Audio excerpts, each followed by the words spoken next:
JK cement result కూడా వచ్చినాయి. But ఇదొచ్చేసి new 52 week హైని touch కావడం జరిగింది. బట్ రిజల్ట్ చూసుకుంటే మనకు క్వార్టర్ ఆన్ క్వార్టర్‌లో డ్రాప్ అయింది. ఇయర్ ఆన్ ఇయర్‌లో మాత్రమే బాగా బెటర్ పర్ఫార్మెన్స్ ఇచ్చింది. బట్ టోటల్‌గా చూసుకుంటే గనుక మిక్స్డ్ పర్ఫార్మెన్స్. టోటల్ రెవెన్యూ వచ్చేసి ఇయర్ ఆన్ ఇయర్‌లో 19.5, బట్ క్వార్టర్ ఆన్ క్వార్టర్‌లో -6.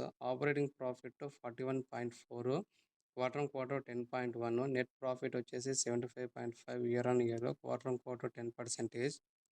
ఎర్నింగ్ పర్ షేర్ వచ్చేసి year on year 75.5, quarter on quarter వచ్చేసి 10%. చేద్దాం. మండే ఇది 52 వీక్ హై రీసెంట్ టచ్ అయింది కాబట్టి క్వార్టర్ రిజల్ట్ అనేది నెగటివ్‌లో క్లోజ్ కావడం జరిగింది కాబట్టి ఈ స్టాక్ అనేది మిక్స్డ్ పర్ఫార్మెన్స్ ఇవ్వడం జరిగింది. మేబీ మండే ఇది న్యూట్రల్‌గానే ఓపెన్ కావచ్చు. లేదంటే డౌన్‌ఫాల్‌తోనైనా స్టార్ట్ కావచ్చు.